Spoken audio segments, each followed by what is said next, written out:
What if one wrong delivery changed everything? Not just your job, not just your life, everything you thought you knew about this world, about history, about who built the stars above you. Most people never get that moment. They wake up. They go to work. They come home. They sleep. And then they do it all again. But one ordinary guy, just trying to pay his rent, stumbled into something so ancient, so powerful, and so forbidden that the people who knew about it spent centuries making sure nobody else ever would. He found a dead language. A language that was not supposed to exist anymore. A language that, according to sources, was spoken by beings who ruled entire star systems before humans even learned to write. And then he vanished. For 6 months. No phone. No messages. No trace. When he came back, he was not the same person. Today you are going to find out exactly what happened to him. What he found. Where he went. And why the truth of this story will make you question everything. Let me show you exactly how this happened. His name was Caleb Harris. He was 23 years old. He lived in a small flat in Birmingham, England. 2 rooms, 1 window that faced a brick wall, a bed that was too small, and a radiator that only worked half the time. He was not special. At least, that is what everyone told him. He had dropped out of university after 1 year. Not because he was stupid. He was actually very sharp. He dropped out because he ran out of money, and the loans felt like a trap he would never escape. So he took a job delivering packages for a local courier company. 6 days a week. Early mornings. Sometimes late into the night. He drove a beat-up white van that smelled like old sandwiches and diesel. He knew every back road in the city. He knew which traffic lights took forever. He knew which apartment buzzers never worked, and which dogs would bark the moment he stepped onto a porch. It was not a glamorous life, but it was his life, and he was okay with it. Most days. The day everything changed was a Tuesday in November. It was cold, the kind of cold that gets into your bones and stays there. Caleb had been on the road since 5 in the morning. By 3 in the afternoon, he had made 41 deliveries. He had 3 left. The last one on his list was strange from the start. The address was in a part of Birmingham he had never been to. And he had been everywhere. But this street, Aldermore Lane, was not on his GPS. It kept rerouting him, telling him to turn around. He drove around for 20 minutes before he found it by accident, tucked behind an old factory that looked like it had not been used in decades. The building at the address was not what he expected. He had been expecting a house, maybe a small office. What he found was an enormous stone structure that looked more like a library or a museum than anything residential. The walls were dark gray. The windows were narrow and tall. There was no company name on the front. No buzzer. Just a heavy wooden door with a brass knocker shaped like something he could not quite identify. He knocked. Nobody answered for a long time. He was about to leave the package on the step and go when the door opened. The man who opened it was old. Very old. He had white hair pulled back tight. He wore a dark coat even though he was indoors. His eyes were sharp and pale, the kind of eyes that made you feel like they were reading something written on the inside of your skull. He looked at Caleb for a long moment without speaking. Then he looked down at the package. It was small, wrapped in plain brown paper. No return address, just the delivery label. The old man took it slowly. His hands were steady. He turned it over once. Then he looked back at Caleb with an expression that was hard to read. He said only 3 words. He said them in a language Caleb had never heard before. Not English, not French, not anything European. It was something deeper, something older, The sounds felt like they came from somewhere below language itself. Like the words were not just sounds but shapes. Like they had weight. And the strangest thing happened. Caleb understood them. He did not know how. He had no training in ancient languages. He had barely passed his GCSE French. But those 3 words landed in his mind with perfect clarity, like a key turning in a lock he never knew was there. The old man stared at him. Caleb stared back. Neither of them moved for what felt like a very long time. Then the old man stepped back from the door and said something else. This time in English. His accent was unplaceable. Not quite British. Not quite anything else. He said, "You should come inside." And Caleb, against every logical instinct he had, stepped through the door. The inside of the building was nothing like the outside. The entrance hall was enormous, taller than it had any right to be given the size of the building from the street. The ceilings stretched up into shadow. The walls were lined with shelves that reached all the way to the top, and those shelves were packed with books. Not normal books. These were old, ancient-looking, bound in materials that did not look like leather or cloth. Some had markings on the spines that matched nothing Caleb had ever seen in any alphabet. There were maps on the walls too, but they were not maps of Earth, or at least not Earth as Caleb knew it. The land masses were wrong. The proportions were off. Some of the maps had star charts layered over the geography, as if whoever made them saw no difference between the land beneath their feet and the sky above their heads. The old man walked ahead without looking back. Caleb followed. He did not know why. Later, he would struggle to explain it. He said it felt less like a choice and more like gravity. Like something had already been decided, and his body knew it before his brain did. They went through a second door into a smaller room. This one was different. Warmer. There was a fireplace burning low. 2 chairs. A table with papers spread across it. And on the wall directly opposite the door, there was something that stopped Caleb completely. It was a panel. Stone. About the size of a large painting. And it was covered in symbols. The same symbols from the books in the hall. The same shapes he had seen on some of the map borders. But here they were arranged differently. More deliberate. Like a message. Like someone had spent a very long time making sure every single mark was in exactly the right place. Caleb walked toward it without being asked. He raised his hand and almost touched it. Then stopped himself. The old man watched him from across the room. "You can feel it," the old man said. It was not a question. Caleb turned to look at him. "What is this place?" The old man sat down in one of the chairs.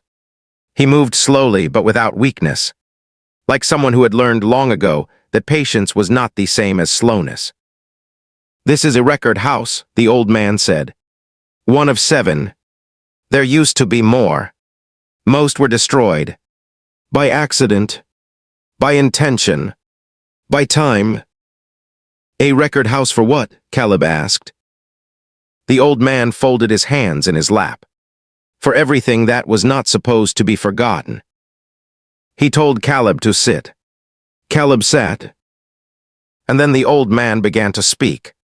Quietly, carefully, like a man who had rehearsed this moment many times, but had never been sure it would come. He talked about the language. He called it the first tongue. He said it was not human in origin. That was not a metaphor. He meant it literally. According to the old man, the first tongue predated every known human language by at least 40,000 years. Some of the texts in this building, he said, reportedly placed its origins even further back than that, closer to 80,000 years. He said it was brought here. Caleb asked by who. The old man paused. He looked at the fire for a moment. Then he said a word in the first tongue that Caleb somehow understood immediately, even though he had never studied it, even though nobody had ever taught him. The word meant Star Kings. Caleb sat very still. His heart was beating faster than normal. His hands felt cold, but his mind was doing something he had never experienced before. It was opening. Like a room he had not known existed, was suddenly full of light. He asked the old man how he understood the language without being taught. The old man looked at him for a long moment. Then he said, "Because you were always going to." They talked for hours. By the time Caleb looked at his phone, it was past midnight. He had missed the rest of his deliveries. He had 17 missed calls from his supervisor. He had 3 from his mum. He had not eaten since breakfast. None of it felt important. The old man's name was Edmund Voss. He did not explain much about himself, only that he had been the keeper of this record house for a very long time. Longer than Caleb assumed was possible given how old he already looked. When Caleb asked him directly how long, Edmund simply smiled and said, "Long enough to know you were coming." That should have felt creepy. It did not. It felt like the truest thing anyone had said to Caleb in years. Edmund showed him more of the building that night. Room after room after room. Each one contained something different. Some rooms held objects. Old ones. Metal components that had no obvious function, but hummed faintly when Caleb stood near them. One room held a collection of star maps so detailed and so accurate that Caleb, who had no formal training in astronomy, could immediately see that several of them charted systems that modern science had only recently confirmed existed. One room was completely empty except for sound. Caleb stepped inside and immediately heard it. A low-frequency vibration, almost below the range of normal hearing, that resonated somewhere behind his eyes. Edmund told him it was called Tone Room, that the Star Kings used sound the same way humans used writing, that certain tones carried information in structures that language could not hold. "Think of it like this," Edmund said quietly from the doorway. "You use words to describe a sunset. But no matter how many words you use, someone who has never seen sunset does not truly understand it. The Star Kings found a way to transmit the sunset itself." Caleb stood in the room for almost 10 minutes. When he came out, his eyes were wet. He could not explain why. Over the next few days, Caleb came back. He called in sick to work. Then he stopped calling in at all. Edmund taught him more of the first tongue each day. And the remarkable thing, the thing that reportedly shocked even Edmund, who had seen many things, was how fast Caleb learned. It was not learning in the normal sense. It was more like remembering. Each symbol Edmund showed him felt familiar before he was told what it meant. Each grammatical structure of the first tongue felt like something he had used before and simply forgotten. Edmund had a theory about this. He shared it carefully, with the caution of someone who had learned that some truths land harder than others.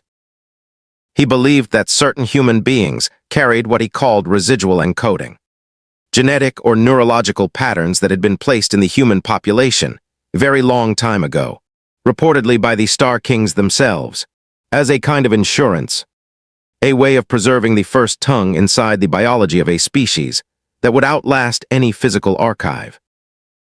Most people who carried the encoding never activated it. They lived their whole lives without ever knowing it was there. But occasionally, according to Edmund, something would trigger it. An encounter, a sound, a specific arrangement of symbols seen at the right moment under the right conditions. For Caleb, it had been those 3 words at the front door. Caleb sat with that for a long time. "So I am like a hard drive," he said finally. Edmund considered this. "More like a seed," he said. "A hard drive stores what was put into it. A seed becomes something new." That night, Caleb went home for the last time for 6 months. He sat in his small flat. He looked at the brick wall outside his window. He thought about his delivery route. He thought about 41 packages and 3 that changed everything. Then he packed a bag, went back to Aldermore Lane, knocked on the heavy door. and did not leave again for half a year. The 6 months inside that building were unlike anything Caleb had experienced or could later fully explain. Time moved differently there, not in a supernatural way, more in the way time moves when you are completely absorbed in something, when every hour feels full rather than empty, when you go to sleep each night genuinely astonished by what the day contained. Edmund was a relentless but patient teacher. He did not lecture. He revealed. There was a difference. Lecturing pushes information at you from the outside. Revealing pulls something out from the inside. Edmund always seemed to know which symbol, or which text, or which tone would unlock the next layer of understanding in Caleb specifically. As if he had a map of Caleb's mind that Caleb himself had never been given access to. By the end of the first month, Caleb could read the first tongue at a basic level. He could identify symbols, understand their individual meanings, and connect them into simple phrases. By the end of the second month, he was reading full passages. Some of the texts in the record house were extraordinarily old. Edmund told him that certain ones had been copied and recopied across thousands of years to preserve them, the originals long since gone. But others were originals, physical artifacts that predated any known human civilization. What was in those texts was difficult to summarize. Caleb would later say that describing what he read in the first tongue using English felt like trying to describe a symphony by listing the names of the instruments. The information was there, but the shape of it was lost. What he could convey was this. The Star Kings were not a myth. They were not gods in any religious sense. They were a civilization, ancient beyond comprehension. They had traveled between star systems the way humans traveled between cities. They had built structures on multiple worlds. Some of those structures were still standing, reportedly, hiding in plain sight beneath layers of geological time. They had come to Earth, not to conquer. According to the texts, Earth was something more like a garden to them, a planet of unusual biological richness that they studied, preserved, and in some cases quietly shaped. The first tongue was their primary language, but it was also something more. It was a technology. The sounds and symbols of the first tongue, when arranged correctly, could interface with certain materials and structures that the Star Kings had left behind. Not metaphorically, literally. Certain passages, when spoken aloud in certain rooms of the record house, caused things to happen. Panels would shift. Hidden chambers would open. The tone rooms would activate and fill with information that arrived not as words, but as direct understanding. This was the part that shook Caleb most deeply. In the 4th month, Edmund led him to a room he had not entered before. It was at the bottom of a staircase that went further underground than seemed structurally reasonable. The room at the bottom was small and circular. The walls were covered floor to ceiling in first tongue text arranged in a continuous spiral. Edmund told him to read the spiral aloud, beginning at the bottom and moving upward. Caleb read. It took nearly 40 minutes. His voice stayed steady for most of it, though there were moments where the sounds produced a resonance in his chest that made his vision blur slightly at the edges. When he finished the last symbol and fell silent, the room changed. The walls began to emit soft light from somewhere behind the stone itself. A warmth came into the air that had nothing to do with temperature. And in the center of the room, in the air itself, something appeared. It was not a hologram, not a projection. It was more like a memory being played back inside the space. Shapes and forms and movement that lasted for perhaps 2 minutes, and then dissolved back into the air like breath in cold weather. Caleb stood completely still for a long time after it ended. Then he turned to Edmund and said, "They are still out there, aren't they?" Edmund looked at him steadily. "Yes," he said, "and they have been waiting." The morning Caleb left the record house for the first time in 6 months was a Thursday in May. The city was the same. The streets were the same. The same coffee shops and bus stops, and people walking with their heads tilted down toward their phones. Birmingham had not changed at all. But Caleb had. He noticed it in small ways at first. He could hear patterns in ordinary speech that he had never noticed before. The rhythm underneath language. The emotional frequency beneath the words. When people spoke to him, he understood not just what they were saying, but what they were not saying. The spaces between the sentences where the real meaning lived. He noticed it in larger ways, too. When he walked past certain old buildings, certain stone structures that had been standing for centuries, he sometimes felt the same low resonance he had felt in the tone rooms, as if the city itself was scattered with listening devices tuned to a frequency most people never reached. He called his mum. That conversation was long and emotional, and he could not tell her most of what had happened. He said he had been working on a research project. She did not fully believe him, but she was so relieved to hear his voice that she did not push too hard. He did not go back to the courier job. Instead, over the following weeks, Caleb began writing. He did not write about the first tongue directly. Edmund had been clear that certain elements of what was stored in the record house were not ready to be broadcast into the world. Not yet.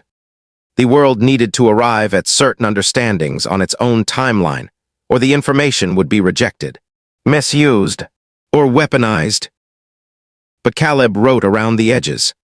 He wrote about the patterns he saw in ancient languages, about the similarities between structures found in completely isolated ancient cultures that mainstream archaeology still had no satisfying explanation for, about the acoustic properties of certain prehistoric monuments that seemed designed not for shelter or ceremony, but for sound, for transmission.